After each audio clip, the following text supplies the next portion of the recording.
that yours?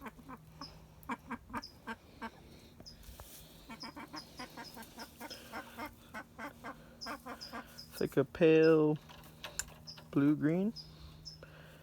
She's a brown-red Americana. Today I'm going to be doing you a little walkthrough of the coop. I built everything for pretty much free here. So I live in a backyard community, so you can't do this everywhere because we don't have predators at all. Minus hawks. That's all we have here. A lot of hawks. Red tails, mainly, and a few coopers. I was a little lazy, and I did buy that, as you can tell. She's very proud of herself. Want to take it with you? You can have it.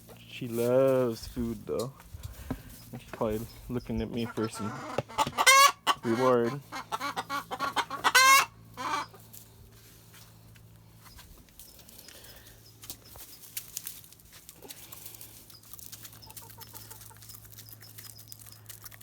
I think this one on the right here just laid as well.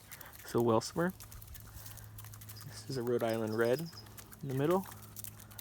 Salmon Favoril. She's not normally purple like that. With some blue coat. And then this is brown red Americana. They're all very friendly.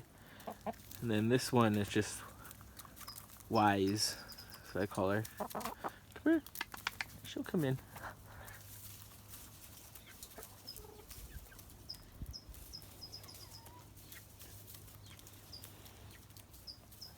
She just stopped taking care of some chicks, so she's not quite as bold as the others.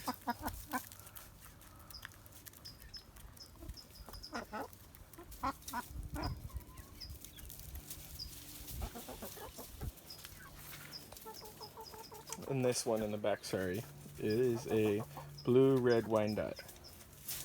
She got little fluffy buns. I really love that breed. I love this Americana breed as well. She's my broody. Then this one has great personality. She's really friendly. And she fights over food, as you can see there. She's going after him. Which is kind of rare for Americana to be bold like that. This is my feeder that I made. This is a still old pan. Some junk in here.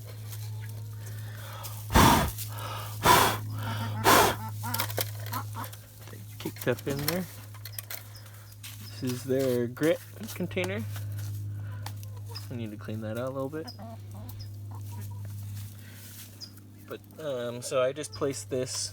This is just a PVC pipe that reduces down from a larger PVC or ABS pipe.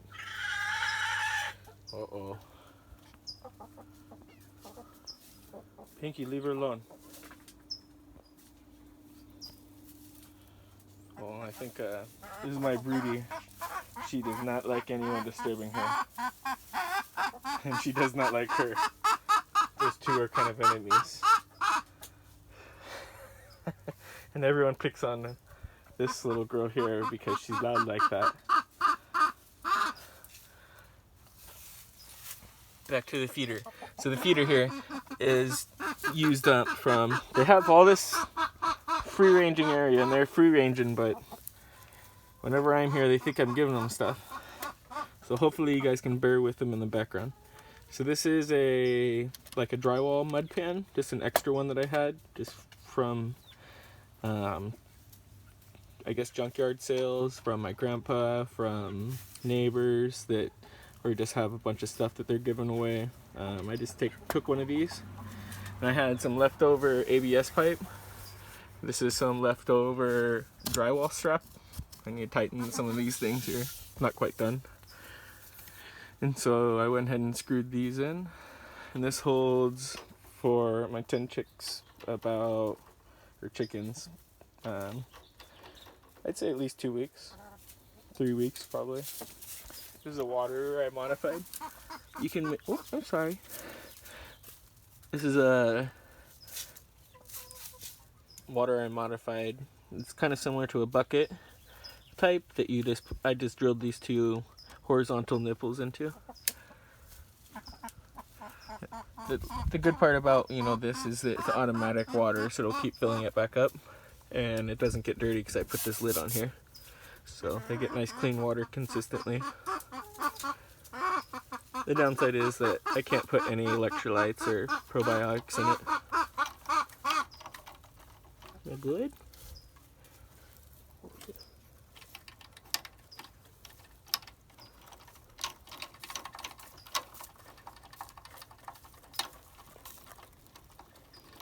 This is how you train them to the nipples.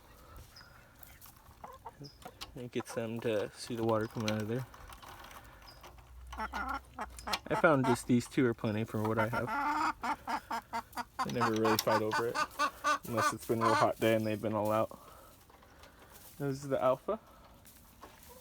It's a Welsomer.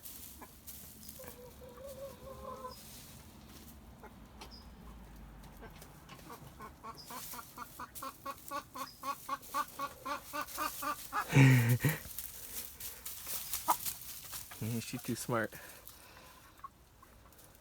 These other ones, though.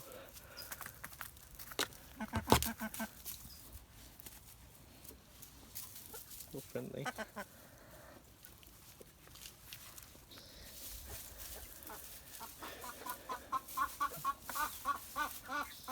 This is my broody.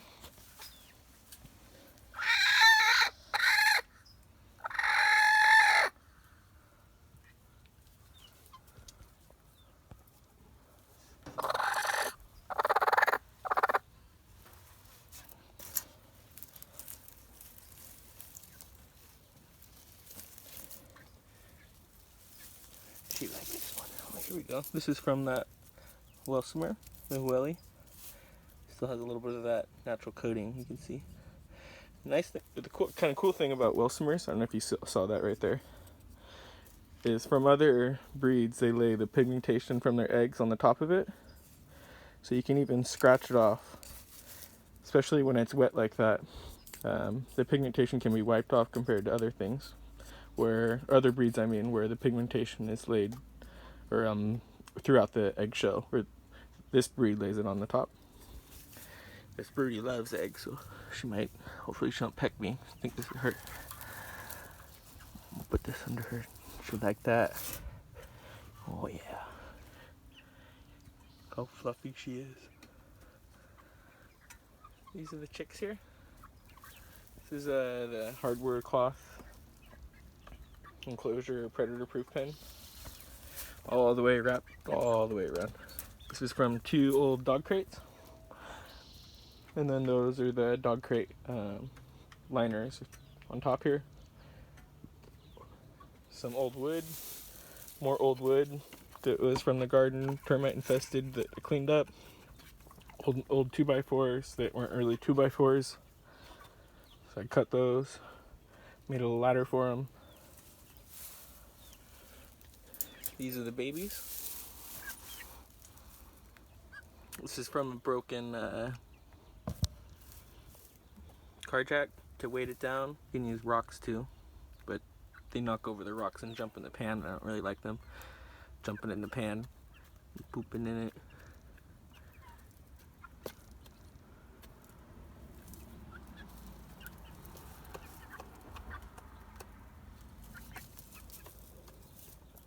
This is their water. Also has a little nipple that I just used from one of those containers and turned upside down. They probably need a little more food now. This is just some newspaper or junk mail that I put under here and collect every couple days to clean up all that poop. And I can take this out and wash it, kind of like that.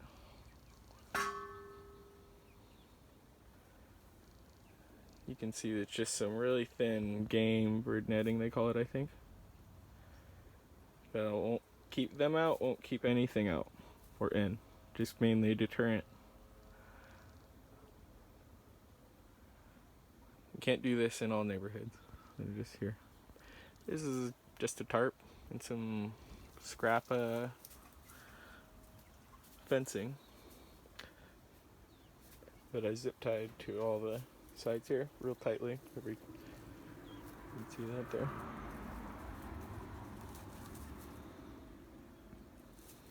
And then there's also a concrete bag also poured along here, and a concrete pad under a lot of this as well. That's been half of this, I should say.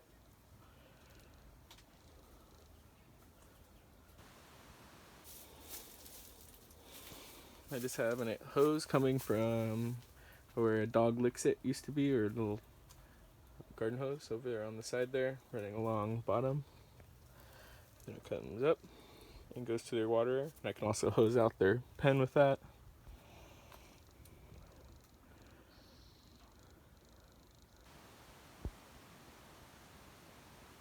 This is just some PVC that isn't even glued together. Some more recycled lights. And an extension cord. No buried wire. An old pool tote.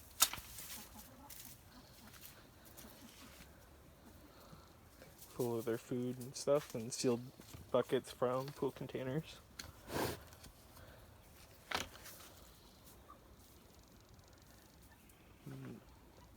That's it.